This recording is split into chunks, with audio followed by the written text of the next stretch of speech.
भाइयों और बहनों, महाराष्ट्र राज्य के गठन की 63वीं वर्षगांठ के अवसर पर महाराष्ट्र समेत दुनिया भर के मराठी लोगों को हार्दिक बधाई देता हूं। संयुक्त महाराष्ट्र के निर्माण के लिए अपने प्राणों की आहुति देने वाले शहीदों को मैं भावपूर्ण श्रद्धांजलि अर्पित करता हूं। आज अंतर्राष्ट्रीय मजदूर दिवस भी है। मजदूरों और श्रमिकों के खून पसीने से इस महाराष्ट्र का निर्माण हुआ है और इस बात को हमेशा याद रखना हमारा कर्तव्य है। महाराष्ट्र छत्रपति शिवाजी महाराज के कार्यों एवं पराक्रमों से जाना जाता है। महात्मा ज्योतिराव फुले, क्रांति ज्योति सावित्रीबाई फुले, राजर्षि छत्रपति साहू महाराज, भारत रत्न डॉक्टर बाबा साहब अम्बेडकर, लोकमान्य तिलक, गोपाल गणेश आगरकर, वीर सावरकर जैसे अनेक महान विभूतियों ने महाराष्ट्र को सामाजिक रूप में समृद्ध किया है।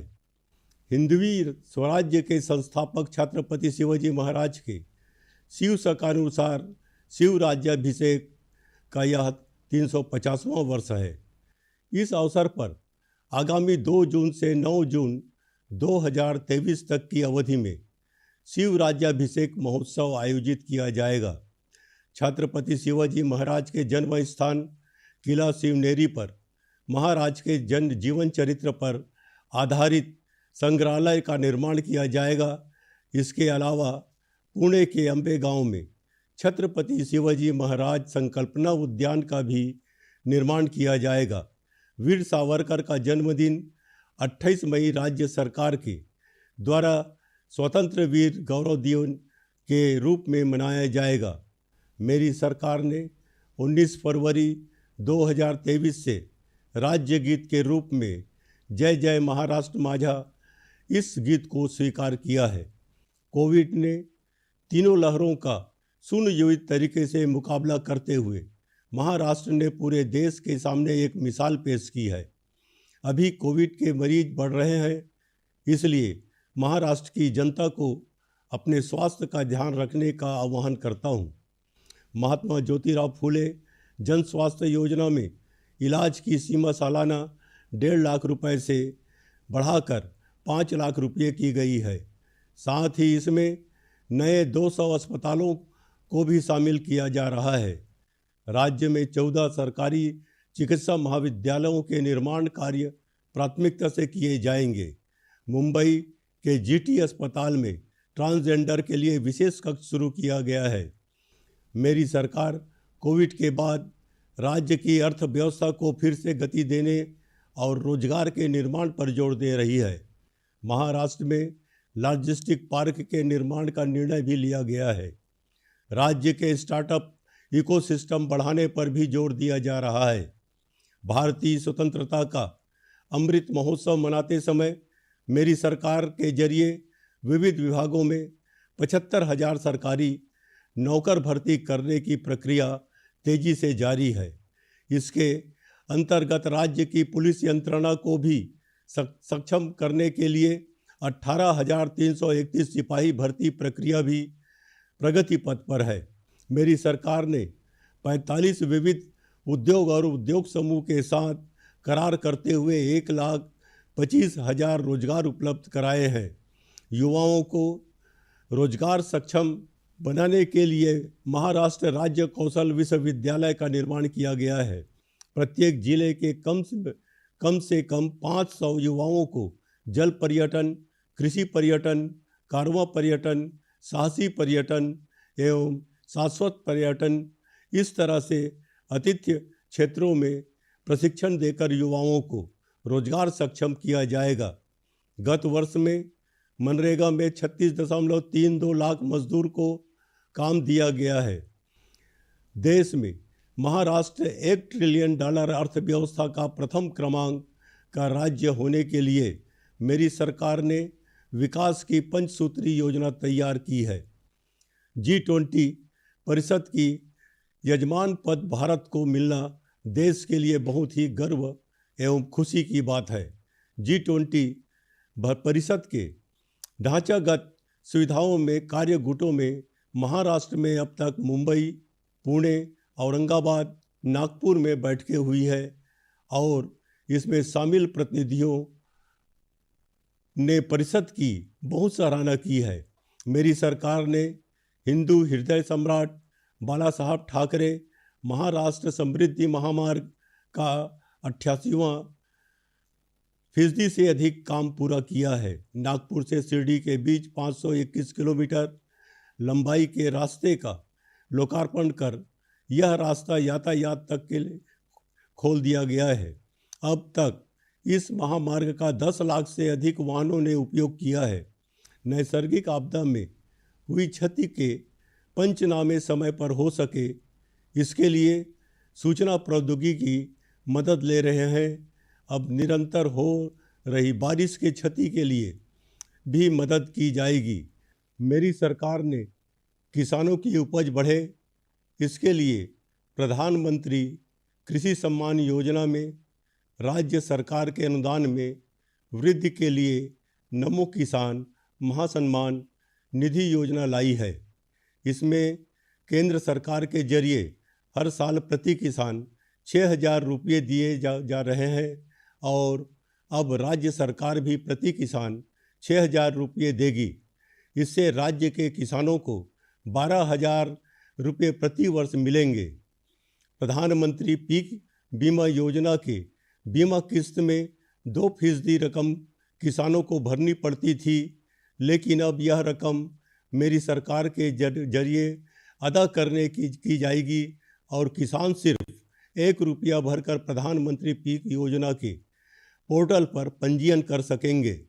नियमित रूप से ऋण चुकाने वाले किसानों को प्रोत्साहन के रूप में 50,000 रुपये तक का लाभ देने का निर्णय लिया है। इस अनुदान का लाभ करीबन 14 लाख से अधिक किसानों को मिल रहा है। मेरी सरकार के जरिए परियोजना से प्रभावित मछुआरों को क्षति का मुआवजा देने के लिए सर्वसमावेशी नीति बनाई गई है। इस साल से पारंपरिक रूप से मच्छीमारी करने वाले मछुआरों को 5 लाख रुपये की बीमा छत्र की योजना चलाई जाएगी। मेरी सरकार द्वारा राशन कार्ड धारकों को गुड़ी पड़वा से भारत रत्न डॉक्टर बाबा साहब अम्बेडकर की जयंती के दिनों में 4 राशन पदार्थों को शामिल किया गया है और आनंदचा सीधा सेट का सिर्फ 100 रुपये इतने कम दर से वितरण किया है। राज्य के 1,63,00,000 से अधिक परिवारों को आनंदचा शिक्षा का वितरण किया गया है।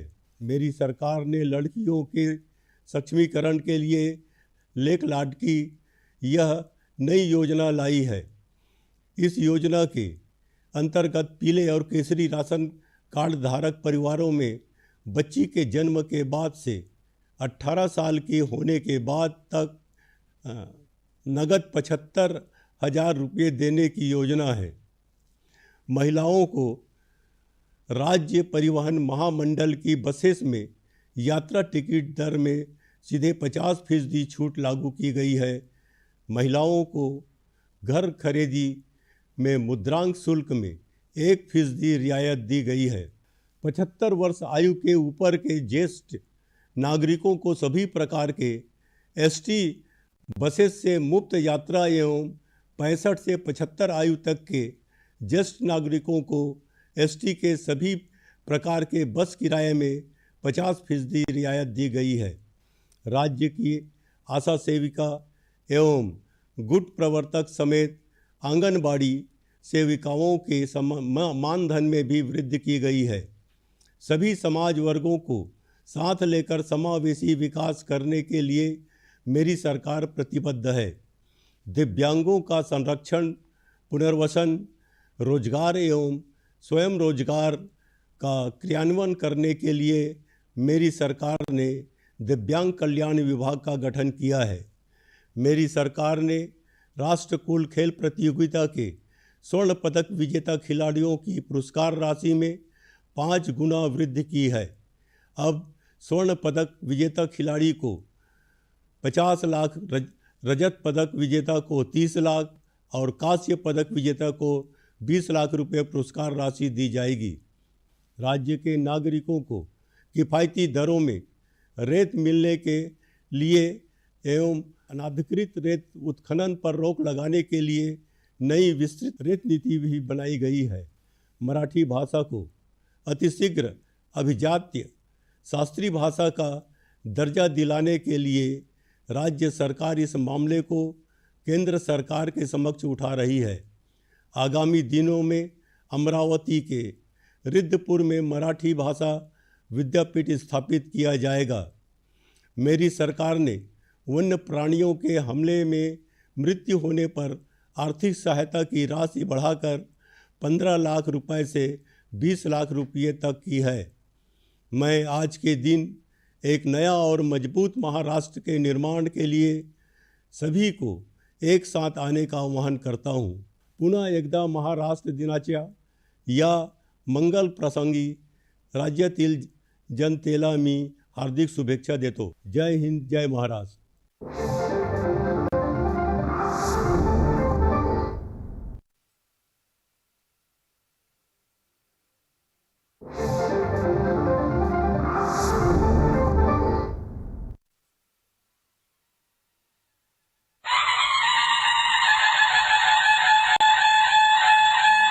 बंधू आणि भगिनींनो, महाराष्ट्र राज्य स्थापनेच्या 63व्या वर्धापन दिनानिमित्त महाराष्ट्रातीलच नव्हे तर जगभरातील मराठी जनतेला माझ्या मनपूर्वक शुभेच्छा।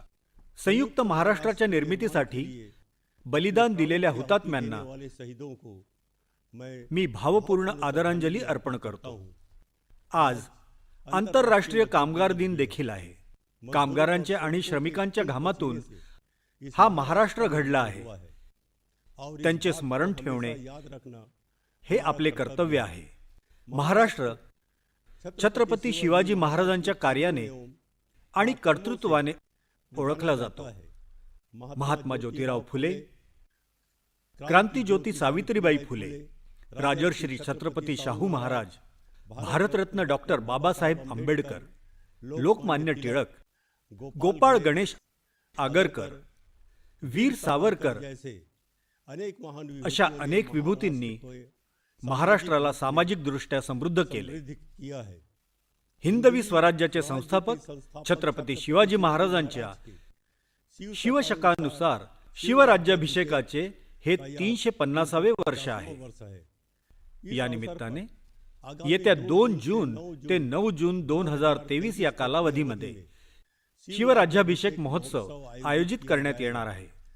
छत्रपती शिवाजी महाराजांचे जन्मस्थान किल्ले शिवनेरीवर महाराजांच्या जीवन चरित्रावर आधारित संग्रहालय उभारण्यात येणार आहे। याशिवाय पुण्यातील आंबेगाव येथे छत्रपती शिवाजी महाराज संकल्पना उद्यान उभारण्यात येणार आहे। निर्माण किया जाएगा। वीर सावरकर यांचा 28 मे हा जन्मदिवस राज्य शासनामार्फत स्वातंत्र्यवीर गौरव दिन म्हणून साजरा करण्यात येणार आहे। माझ्या शासनाने 19 फेब्रुवारी 2023 पासून राज्यगीत म्हणून जय जय महाराष्ट्र माझा हे गीत स्वीकारले आहे। कोविडच्या 3 लाटांचा नियोजनबद्ध रीतीने सामना करत असताना महाराष्ट्राने संपूर्ण देशात एक उदाहरण निर्माण केले आहे। सध्या कोविडचे रुग्ण वाढत दिसत असल्याने महाराष्ट्रातील जनतेने आपले आरोग्य सांभाळावे असे आवाहन मी आपल्याला करतो। महात्मा ज्योतिराव फुले जन आरोग्य योजनेत उपचारांची मर्यादा वार्षिक 1.5 लाख रुपयांवरून 5 लाख रुपये करण्यात आली आहे। याशिवाय यामध्ये नवीन 200 रुग्णालयांचा या योजनेत समावेश करण्यात येत आहे। राज्यात 14 शासकीय वैद्यकीय महाविद्यालयांची बांधकामे प्राधान्याने करण्यात येणार आहे। मुंबईतील जीटी रुग्णालयात तृतीय पंथीयांसाठी विशेष कक्ष सुरू करण्यात आला आहे। माझे शासन कोविड नंतर राज्याची अर्थव्यवस्था पुनरुज्जीवित करणे आणि रोजगार निर्मिती करणे यावर भर देत आहे। महाराष्ट्रात लॉजिस्टिक पार्क उभारण्याचा निर्णय घेण्यात आला आहे। राज्यातील स्टार्टअप इकोसिस्टम वाढवण्यावर भर देण्यात येत आहे। भारतीय स्वातंत्र्याचा अमृत महोत्सव साजरा करीत असताना माझ्या शासनामार्फत विविध विभागांमध्ये 75,000 शासकीय नोकर भरतीची प्रक्रिया वेगाने सुरू आहे। या अंतर्गत राज्यातील पोलीस यंत्रणा सक्षम करण्यासाठी 18,331 शिपाई भरती प्रक्रिया ही प्रगतीपथावर आहे। माझ्या शासनाने 45 विविध उद्योग आणि उद्योग समूह यांच्या समवेत करार करून 1,25,000 रोजगार उपलब्ध करून दिले आहेत। युवकांना रोजगारक्षम बनविण्यासाठी महाराष्ट्र राज्य कौशल्य विद्यापीठाची स्थापना करण्यात आली आहे। प्रत्येक जिल्ह्यातील किमान 500 युवकांना जलपर्यटन, कृषी पर्यटन, कॅराव्हॅन पर्यटन, साहसी पर्यटन तसेच शाश्वत पर्यटन आणि आदरातिथ्य क्षेत्रात प्रशिक्षण देऊन रोजगारक्षम करण्यात येईल। गेल्या वर्षी मनरेगामध्ये 36.32 लाख मजुरांना मजुरी उपलब्ध करून देण्यात आली। देशातले महाराष्ट्र $1 ट्रिलियन अर्थव्यवस्था असलेले पहिले राज्य होण्यासाठी माझ्या शासनाने विकासाची पंचसूत्री ठरविली आहे। G20 परिषदेचे यजमानपद भारताला मिळणे ही भारतासाठी अत्यंत गौरवाची आणि आनंदाची बाब आहे। G20 परिषदेच्या पायाभूत सुविधांच्या कार्यगटांच्या महाराष्ट्रात आतापर्यंत मुंबई, पुणे, औरंगाबाद, नागपूर येथे बैठका झाल्या असून सहभागी प्रतिनिधींनी परिषदेचे भरभरून कौतुक केले आहे। माझ्या शासनाने हिंदू हृदय सम्राट बाळासाहेब ठाकरे महाराष्ट्र समृद्धी महामार्गाचे काम 88% अधिक पूर्ण केले आहे। नागपूर ते शिर्डी दरम्यानच्या 521 किलोमीटर लांबीच्या रस्त्याचे लोकार्पण करून हा रस्ता वाहतुकीसाठी खुला करण्यात आला आहे। आतापर्यंत या महामार्गाचा वापर 10 लाखांहून अधिक वाहनांनी केला आहे। नैसर्गिक आपत्तीमध्ये झालेल्या नुकसानीचे पंचनामे वेळेत व्हावेत यासाठी माहिती तंत्रज्ञानाची मदत घेण्यात येत आहे। सततच्या पावसामुळे होणाऱ्या नुकसानीसाठी सुद्धा आता मदत करण्यात येईल। माझ्या शासनाने बळीराजाच्या उत्पन्न वाढीसाठी प्रधानमंत्री कृषी सन्मान योजनेत राज्य शासनाच्या अनुदानाची भर घालणारी नमो शेतकरी महासन्मान निधी योजना आणली आहे। यामध्ये केंद्र शासनामार्फत प्रतिवर्षी प्रति शेतकरी 6,000 रुपये देत असून आता राज्य शासनही प्रति शेतकरी 6,000 रुपये देणार असल्याने राज्यातील शेतकऱ्यांना 12,000 रुपये दरवर्षी मिळणार आहे। प्रधानमंत्री पीक विमा योजनेच्या विमा हप्त्यात 2% रक्कम शेतकऱ्यांना भरावी लागत होती। आता ही रक्कम माझ्या शासनामार्फत भरली जाणार असून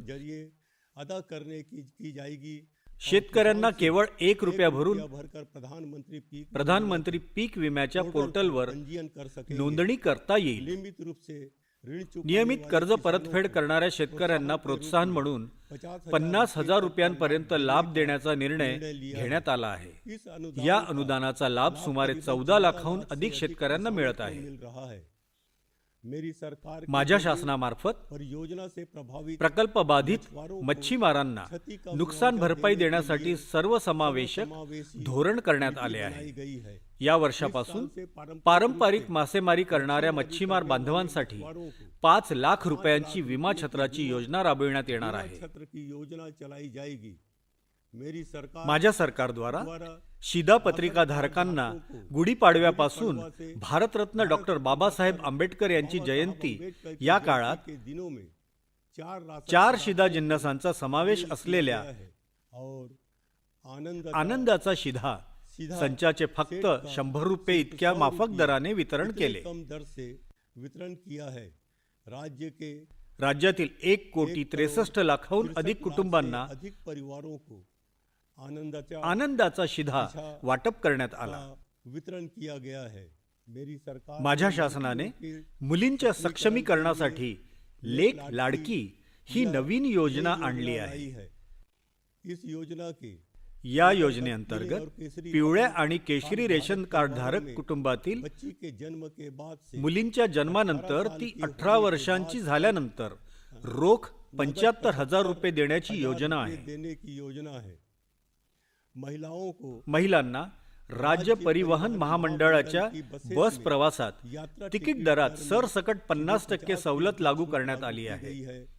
महिलांना घर खरेदीमध्ये मुद्रांक शुल्कात 1% सवलत देण्यात आली आहे. रियायत दी गई है. 75 वर्ष आयु के ऊपर के 75 वर्षावरील ज्येष्ठांना सर्व प्रकारच्या एसटी बसेसमधून मोफत प्रवास, तसेच 65 ते 75 वर्षापर्यंतच्या ज्येष्ठांना एसटीच्या सर्व प्रकारच्या बसमधील प्रवासी भाड्यात 50% सवलत देण्यात आली आहे. रियायत दी गई है. राज्यातील आशा स्वयंसेविका आणि गटप्रवर्तक यासह अंगणवाडी सेविकांच्या मानधनात वाढ करण्यात आली आहे. सर्व समाज घटकांना सोबत घेऊन सर्वसमावेशक विकास करण्यास माझे शासन कटिबद्ध आहे. दिव्यांगांचे संरक्षण, पुनर्वसन, रोजगार आणि स्वयंरोजगार यांची अंमलबजावणी करण्यासाठी माझ्या शासनाने दिव्यांग कल्याण विभागाची स्थापना करण्यात आली आहे. माझ्या शासनाने राष्ट्रकुल क्रीडा स्पर्धेतील सुवर्ण पदक विजेत्या खेळाडूंच्या बक्षीस रकमेत 5 पट वाढ केली आहे.